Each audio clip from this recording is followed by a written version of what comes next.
이제 마지막 재앙, 마지막 심판, 진노의 7대접이 시작하기 전에 이제 15장을 우리가 보게 되는데, 우리가 지난 시간에 1절부터 4절까지는 봤고 오늘 5절부터 8절로 해서 15장이 끝나는데, 보면서 앞에서 봤던 걸 잠깐 복습을 또 하겠습니다. 5절 말씀을 먼저 보시면 또 2일 후에 내가 보니 이렇게 시작하죠.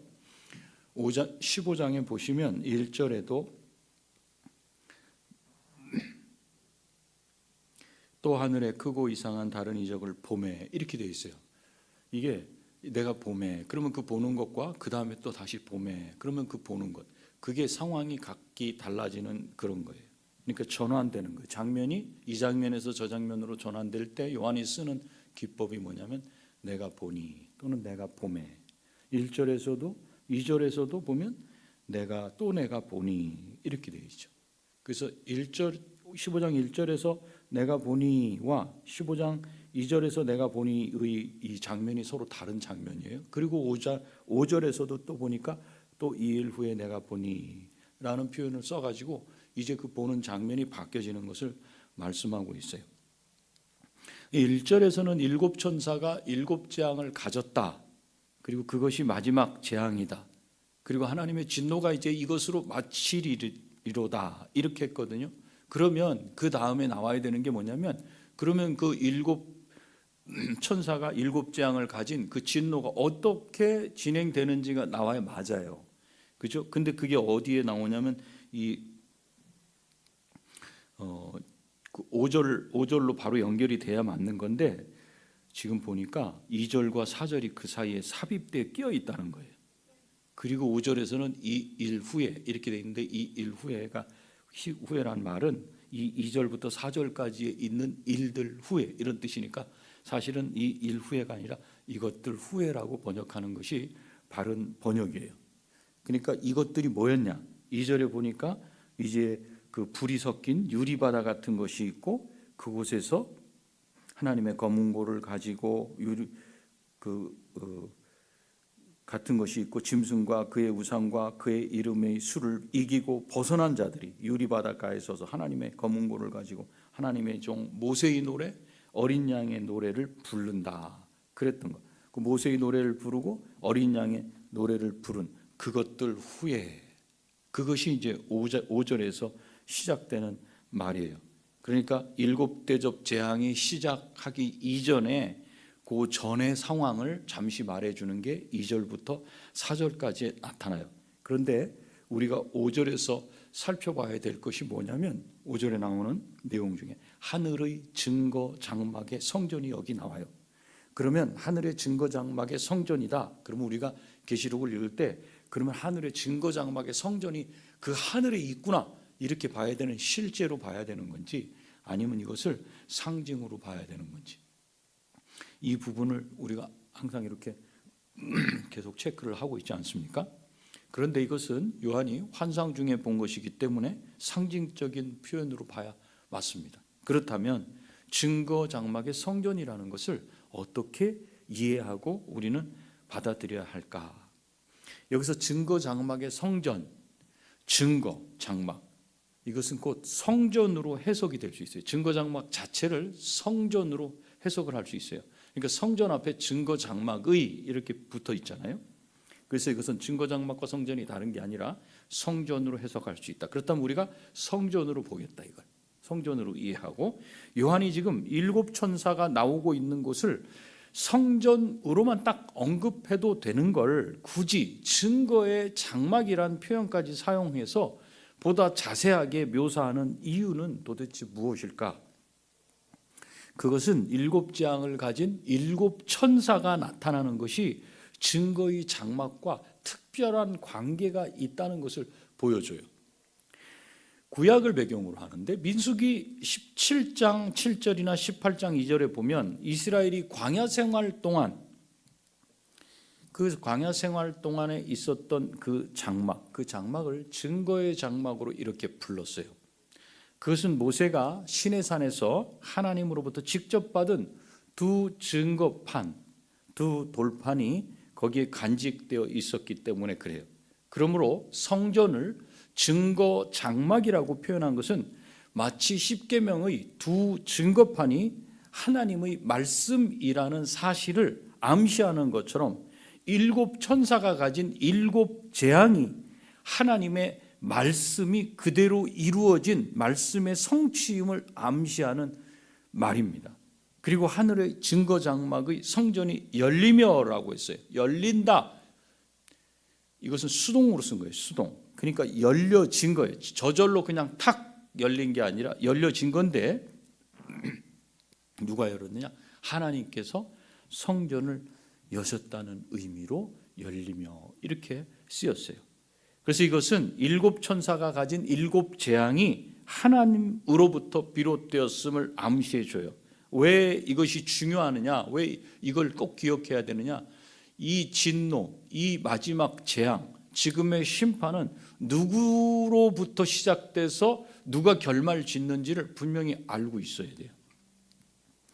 즉 이처럼 본문에서 하늘 성전, 즉 증거의 장막이 열리고 그곳에서 일곱 천사가 나오는 환상이 보이는 것은 일곱 천사가 진행시키는 일곱 재앙이 궁극적으로는 하나님에게서 비롯된다는 사실을 가르쳐주고 있고 더불어 그 재앙이 하나님 말씀의 성취임을 보여준다는 거예요.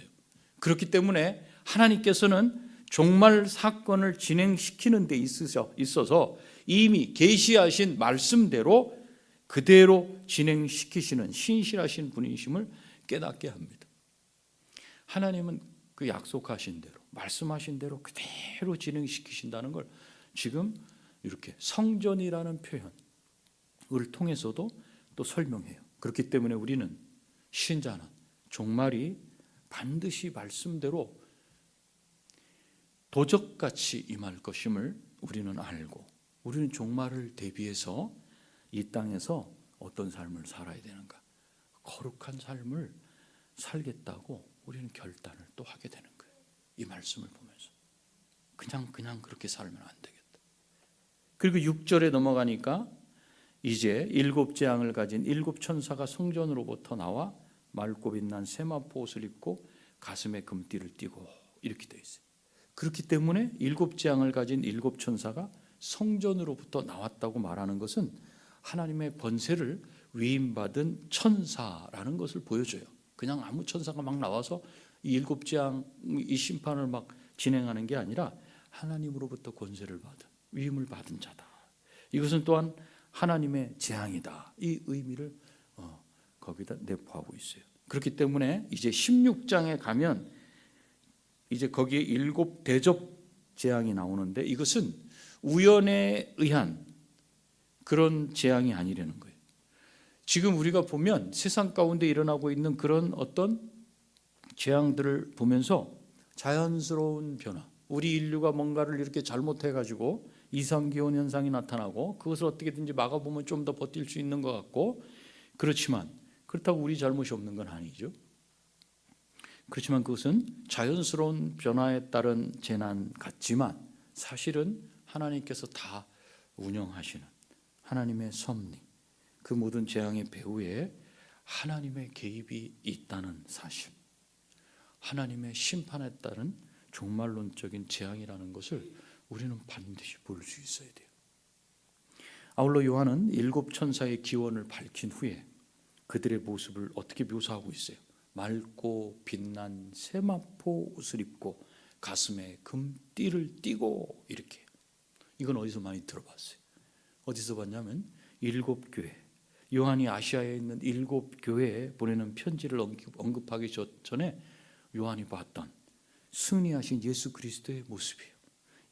계시록 1장 13절에서 요한은 촛대 사이에 인자 같은 이가 발에 끌리는 옷을 입고 가슴에 금띠를 띠고 이렇게 묘사를 하면서 교회를 지키시는 예수 그리스도의 모습을 상징적으로 이렇게 나타낸 바 있습니다. 그러므로 본문에 지금 여기 언급된 맑고 빛난 세마포 옷을 입고 가슴에 금띠를 띤 이 천사는 승리하신 예수 그리스도의 형상을 반영한 천사예요.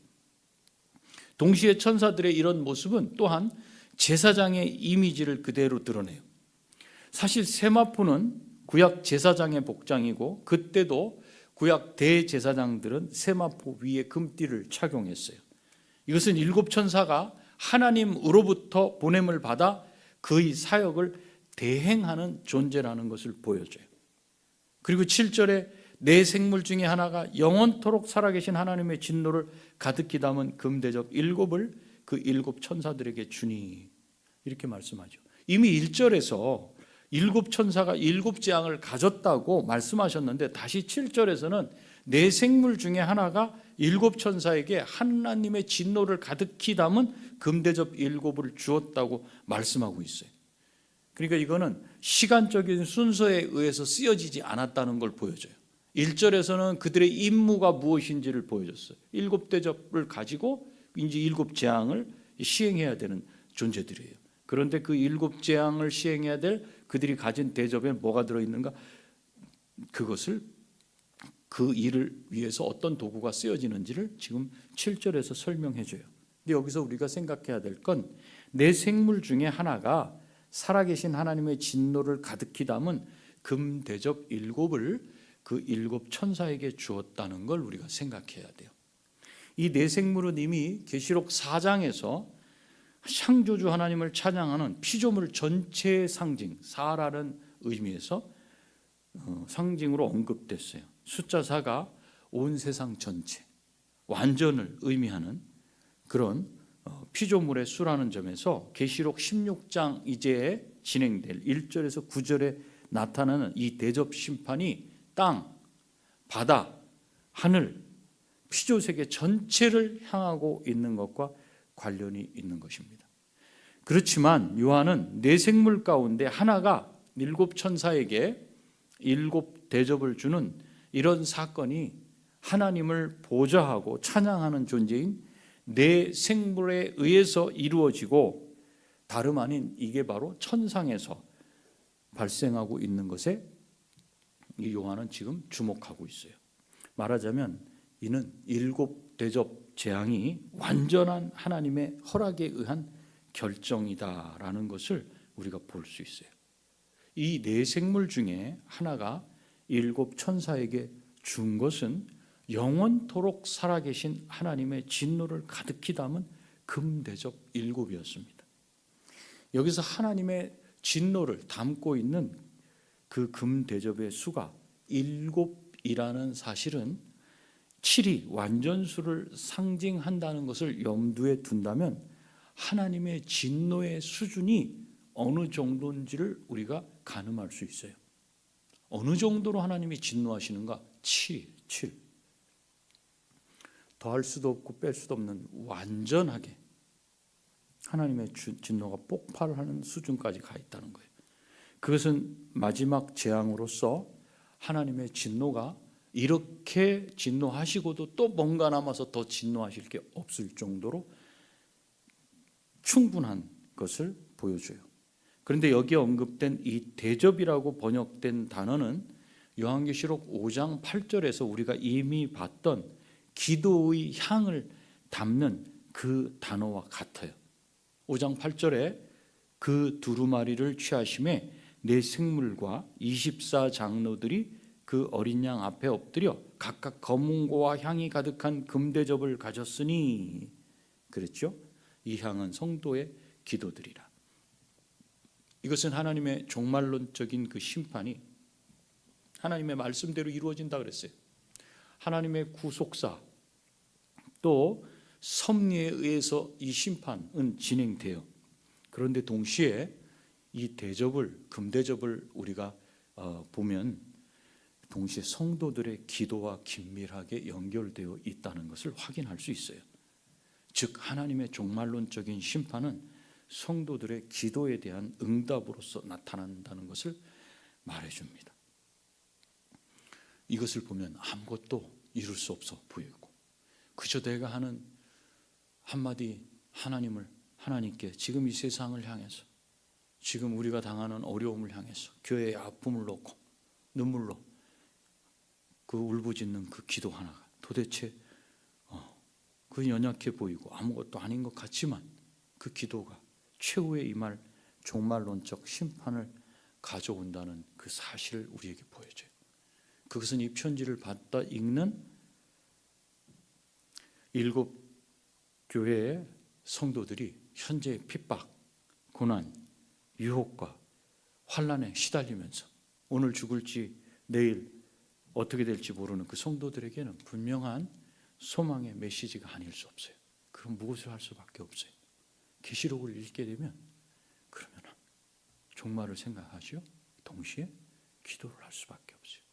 내 기도가, 내 아파하는 기도가, 내 괴로워하는 그 기도 소리를 하나님은 금대접에 그대로 채우셔서 여기에 하나님의 진노를 넣어서 완전하게 재앙을, 심판을 하실 거예요.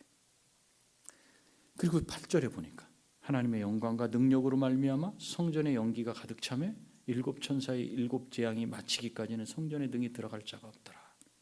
하늘 보좌에서 7 재앙이 7 천사에게 주어지자 하늘 성전에 연기가 가득 차게 됩니다. 하나님의 영광과 능력으로 인해서 그것 자체로 성전에 연기가 가득 차게 되었다고 묘사해요. 우리가 구약식으로 하나님의 영광을 본다면 그 앞에 죽을 수밖에 없어요. 그런데 예수 그리스도를 통해서 우리가 이미 하나님을 보았다, 아버지를 보았다, 이렇게 우리 주님이 말씀하시는데 예수 그리스도를 알면 알수록 그분의 넓고 깊고 오묘하시고 그 신비함에 우리가 무릎 꿇을 수밖에 없고 우리의 마음을 바꿀 수밖에 없어요. 근데 이 세상은 점점 그리스도를 잘 알아가기보다는 점점 더 몰라져 가게 하는 그런 시대를 우리가 살고 있는 것 같아요. 어찌됐든 지금 요한이 본 것은 연기가 가득 찼어요. 그 성전에 연기가 가득 찼어요. 실제로 구약 성경에서는 하나님이 나타나시면 연기가 가득하잖아요. 시내산에도 구름이 빽빽하다 그랬잖아요. 즉 하나님의 나타나심은 그의 영광 또 그의 능력과 결부된 그런 모습이 이렇게 표현이 돼요. 그게 출애굽기에도 있었고 이사야 6장에도 나오고 열왕기, 역대하, 에스겔 다 그렇게 나타나요. 그러므로 성전에 가득 찬 연기 역시 악을 심판하시는 분이 하나님이심을 상징해요. 7 천사가 나가서 7 대접을 쏟아버릴 것이고, 그렇지만 이 심판 누가 하시냐? 궁극적으로 하나님이심을 심판이 끝날 때까지는 성전에 등이 들어갈 자가 없더라 이렇게 표현하고 있잖아요. 연기가 가득하니까. 그렇기 때문에 이 종말론적 재앙을 쏟아붓기 위해 임하시는 하나님을 누가 막을 수 있어요? 이제 하나님이 이 심판을 하셔요. 이 재앙을 쏟아부으셔요. 그래서 요한이 7 천사의 7 재앙이 마치기까지는 성전에 등이 들어갈 자가 없더라 이렇게 언급한 거예요. 하나님이 임재해 계신 성전에 들어가는 것은 7 천사의 7 재앙이 땅으로 쏟아지고 난 뒤입니다. 이것을 표현하기 위해서 마치기까지는 이라는 이 단어를 썼어요. 이 단어는 충만하다, 완성하다, 성취하다라는 뜻을 가진 단어에서 이게 파생된 단어예요. 그러니까 7 대접 심판 후에 비로소 성전에 들어가는 것이 가능하며 이로써 완전한 하나님과의 이제 교통이 이루어지게 된다. 그걸 말해주고 있어요.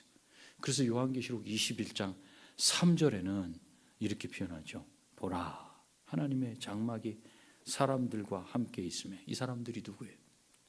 이제 심판을, 재앙을 다 마친 후에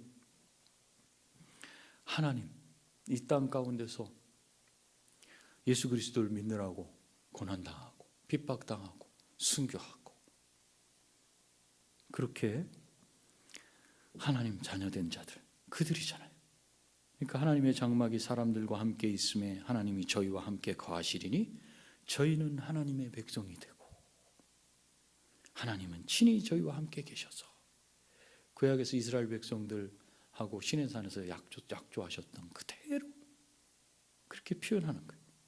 그리고 우리가 생각해야 할 것은 이제 6번째 인과 7번째 인재앙, 그리고 6번째 나팔과 7번째 나팔 재앙, 그 사이에는 삽입되어 있었던 단락이 끼어 있었어요. 그래서 바로 연결이 안 되고 6번째가 끝나고 나면 쭉 또 삽입된 내용 보고 7번째 이렇게 왔잖아요. 인, 나팔, 그죠? 그런데 이제 여기 7 대접 재앙에서는요, 6번째 대접 재앙과 7번째 대접 재앙 사이에 아무런 삽입이 등장하지 않아요. 16장 쭉 읽어보시오. 그것은 하나님의 마지막 재앙이 시작되면 아무도 그분의 손길을 막을 수 없고 하나님의 진노가 완전히 실현되기까지는 하나님과 세상과의 관계가 단절될 것임을 말해요. 무슨 뜻이냐? 인 재앙, 나팔 재앙은 6번째와 7째, 마지막이 7인데 7 재앙 사이에 그 안에 막간이 있었어요.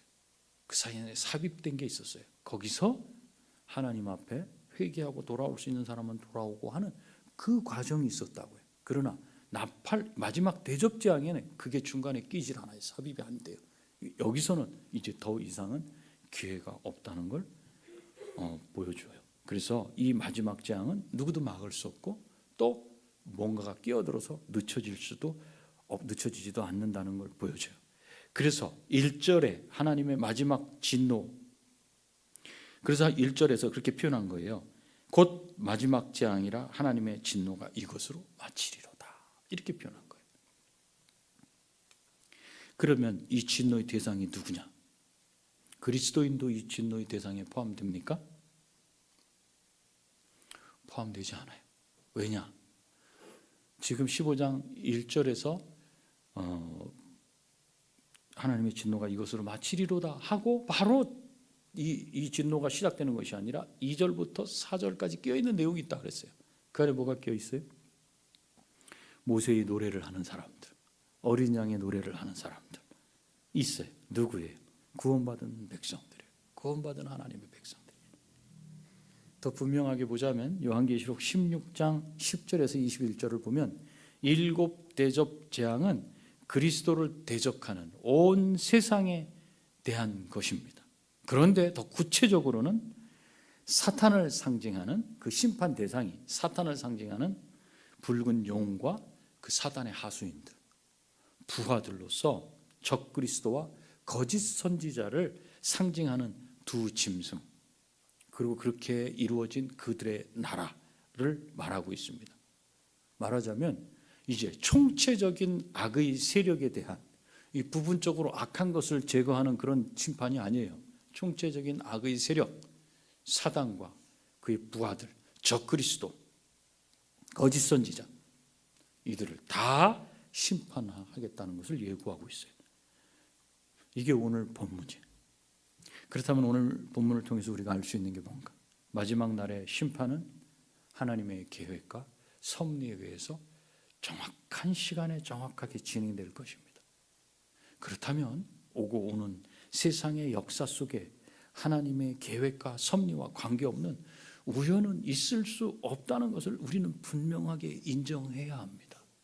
이 세상의 역사, 지금 돌아가는 이런 거, 여러분 이 세상 역사 가운데 하나님의 손길을 볼 수 있어야 돼요. 그것을 못 보면요, 그냥 그 속에 들어가요. 그 속에 들어가서 그냥 이렇게 저렇게 휩쓸려 다니면서 움직이게 돼요. 지금 이 시대가 그런 시대예요. 우리를 사랑하시고 긍휼을 베푸시는 하나님은 심판하시는, 두렵고 떨리는 어미하신 하나님이심을 반드시 기억해야 합니다. 그래서 민수기 23장 19절에 보면 하나님은 사람이 아니시니 거짓말을 하지 않으시고, 이 세상은 얼마나 거짓말로 판을 칩니까? 거짓말을 하지 않으시고, 인생이 아니시니 후회가 없으시도다. 하나님이 택하신 백성, 내가 저 인생 저럴 줄 알았으면 택하지 않았는데 하는 그런 후회가 없으셔요. 어찌 그 말씀하신 바를 행하지 않으시며 하신 말씀을 실행하지 않으시랴. 하나님은 말씀하신 그대로 행하시오. 그러니 내가 알아야죠, 무슨 말씀을 하시는지를. 그래서 우리가 말씀을 읽는 거예요. 말씀을 읽으면서 우리는 계속 그분을 대면하는 거예요. 1:1 개인 레슨. 내가 말씀을 읽을 때마다 하나님은 내 앞에서 그걸 가르쳐 주셔요. 내가 들을 귀를 열어놓는다면. 이처럼 하나님의 약속은 반드시 이루어진다는 확신을 갖고 이 땅에서 우리의 삶이 성도로서 분명한 정체성을 어떤 상황에서도 드러내는 그런 증인으로 살아야 할 것을 오늘 본문은 말해줍니다. 또 이것은 6절에서 7 천사를 묘사할 때 맑고 빛난 세마포 옷을 입고 가슴에 금띠를 띠고 있다는 것을 통해서도 알 수 있어요. 베드로 사도는요, 베드로전서 2장 9절에서 오직 너희는 택하신 족속이요 왕 같은 제사장들이요 거룩한 나라여 그의 소유된 백성이니 이는 너희를 어두운 데서 불러내어 그의 기이한 빛에 들어가게 하신 자의 아름다운 덕을 어떻게 하게? 선전하게 하려 하심이라. 우리는 선전하는 사람. 이것이 우리의 존재 가치고 사명이에요. 천사들이 하나님께로부터 위임받은 심판의 일을 감당하는 거죠. 저와 여러분은 이 땅 가운데서 하나님을 영광하며 하나님으로부터 온 하나님의 대리자로서의 사명을 가지고 있음을 잊어서는 안 돼요. 제가 부끄러운 고백을 하나 하자.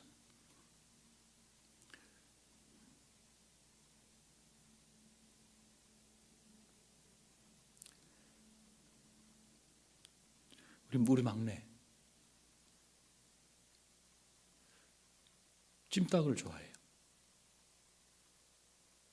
그 여기 그 떡볶이집 건너편에 있는 찜닭 거기 가끔 가는데 이번에 갔어요. 갔는데 그 집 주인이 잘 알죠, 아이를. 근데 그 주인을 보자마자 예수님 믿으셔야 되는데 이렇게 말해요. 그게 저보고 뭐라고? 예수님 믿으셔야 된다고요. 그랬더니 그분 하는 말, 그 앞에 절이 있어요. 나는 저기 절에 다니는데. 제가 왜 부끄럽다 그러는 줄 아세요? 저 아이가 그렇게 운을 떼면 대부분 그래 나중에 가지 뭐 그래 이렇게 하거든요. 그럼 제가 보충 설명을 하고 예수 믿으셔야 된다고 해야 되는데 밥 먹을 때마다 가는 식당마다 얘는 그 얘기를 해요.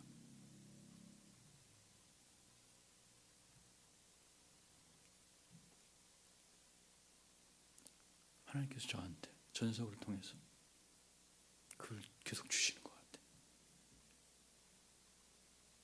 정말 그 사람에게 줄 수 있는 가장 귀한 게 무엇인가? 다른 건 기억이 안 나도 저 아이의 목소리로 말하는 성령의 음성은 그가 듣는다면 돌아오지 않겠어요?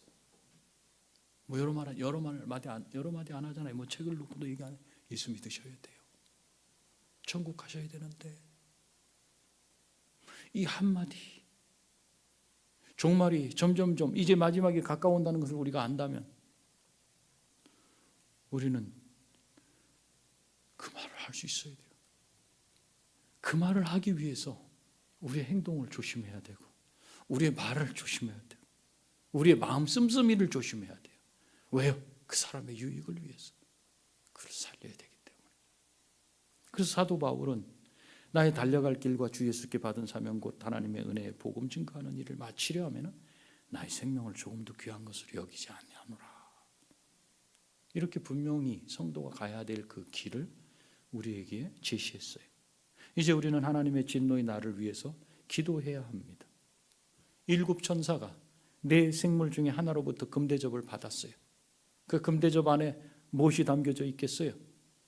하나님의 진노가 가득 담겨져 있습니다. 이제 마지막 7 대접재앙은 하늘 7 천사의 손에 맡겨지게 되었습니다. 이 금대접의 용도가 무엇이었는지 설명드렸어요. 구약시대에는 그 분향단 위에 놓여서 향을 피우는 그릇으로 사용되기도 했어요. 또 희생의 제사를 드릴 때 제물의 피를 받는 그릇으로도 이게 사용됐어요. 그런데 요한계시록 5장에서는 기도의 향을 담는 그릇에 대해서 똑같은 표현을 사용했어요. 다시 말해서 이 금대접은 환난 중에 신음하며 여러분이 예수 그리스도를 믿으면서 도대체 교회가 왜 이렇습니까? 도대체 하나님 계십니까? 이 불의를 보십니까? 그 믿음의 길을 가기 위해서 끝까지 말씀을 붙잡고 가기 위해서 신음하면서 고통하면서 탄식하면서 울부짖던 성도들의 간절한 구원의 호소가 거기에 하나씩 차곡차곡 담겨져 있었던 것입니다.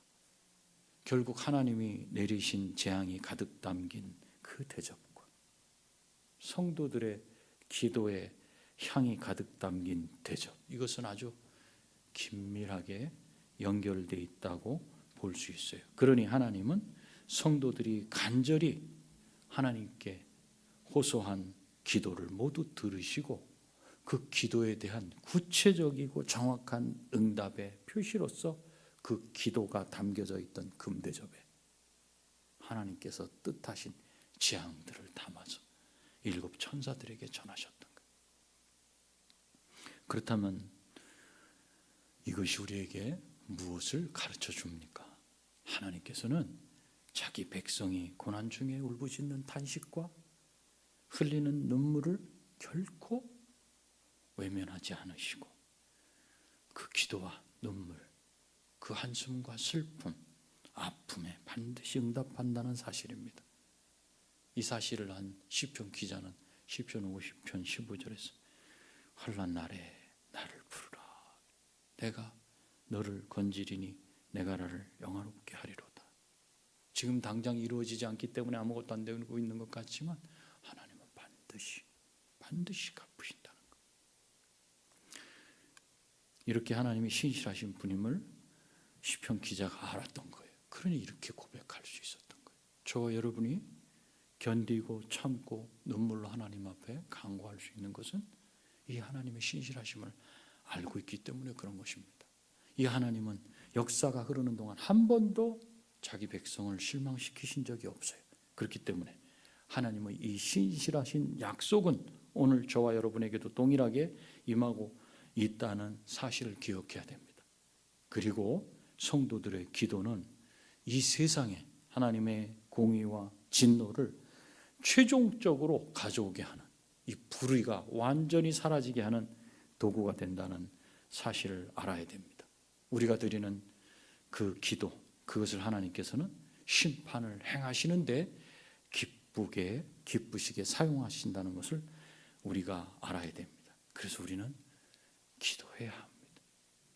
하나님을 기쁘시게 하기 위해, 우리가 하나님을 기뻐하는 것이, 하나님을 영광하고 하나님을 기뻐하는 것이 우리 인생의 목적이라고 그랬잖아요. 어떻게 기뻐할 수 있는가?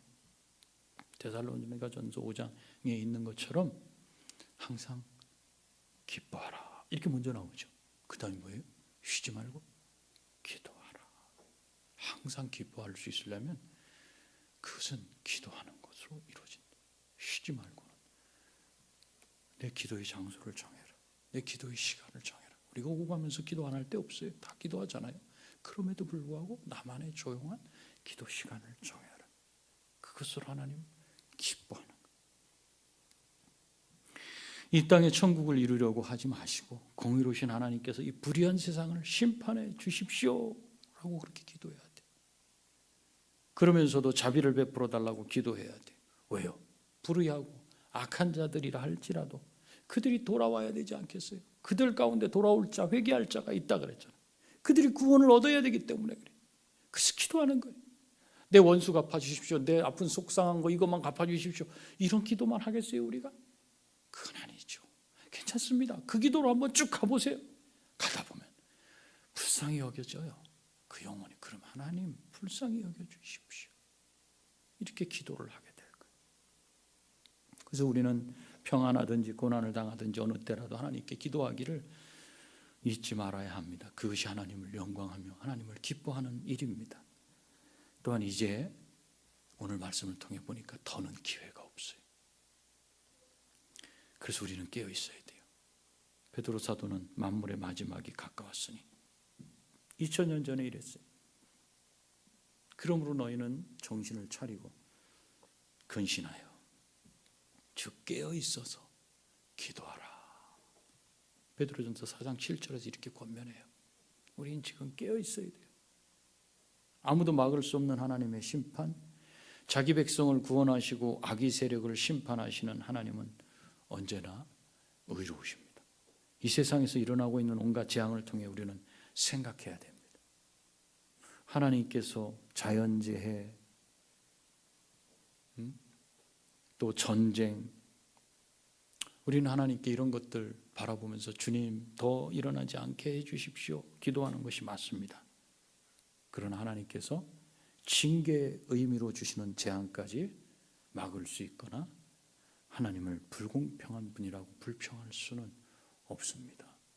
절대 이 재앙이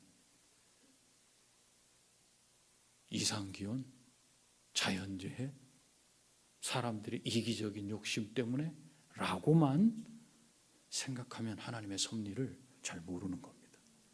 바로를 10가지 재앙이 바로 이집트를 덮칠 때, 즉 바로를 무너뜨릴 때 바로의 마음을 강팍하게 누르신 분. 인간이요, 어떻게 그렇게 악하게 마지막까지 갈 수 있어요? 갈 수 없습니다. 한, 둘, 셋 정도의 재앙이 닥치면요 다 손들고 떠납니다. 우리 지금 산불 일어난 거 보십시오.